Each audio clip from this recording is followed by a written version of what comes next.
DJ, what was that like for the guys like that? Even in here, Ty Floyd, who probably made himself a lot of money in LSU's run last year. What were those guys like when you were scouting them?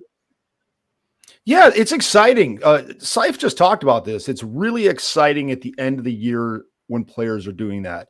Because make no mistake, these are players that have earned your like. You generally like these players, and you're looking for ways to separate them. And when they provide you the confidence and the comfort by doing those kind of things, it's really it makes your job a very, very difficult job. It just makes it a little bit easier.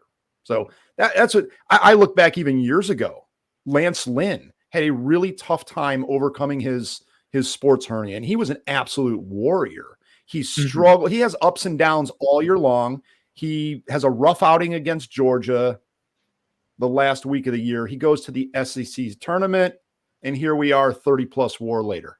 He steps up, and he's the guy. So they give you the players give you these signals. Cade Horton, just a couple years ago, I had the same scout that called me about Andrew Pinckney being the best player, not named Dylan Cruz or Wyatt Langford, said Pinckney's the best player at the SEC tournament.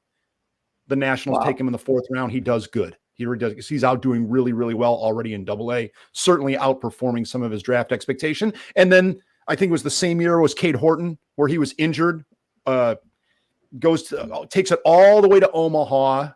And I have the same exact area scout tell me, hey, he's punching you right in the face. This is clearly a high first-round pick.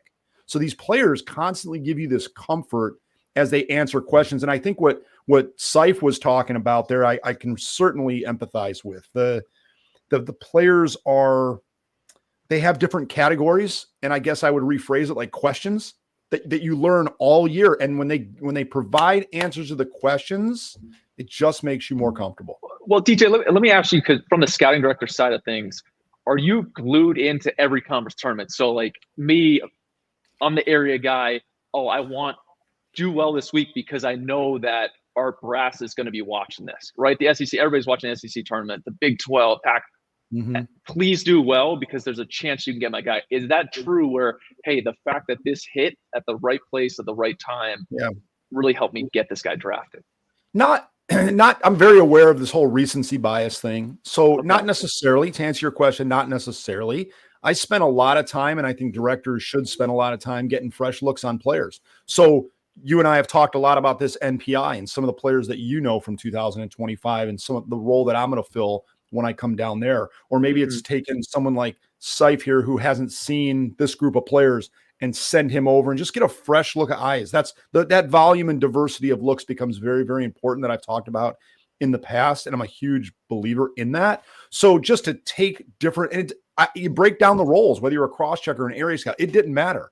I just took our very best scouts and put them in places where they can make an impression. And then you just try to listen.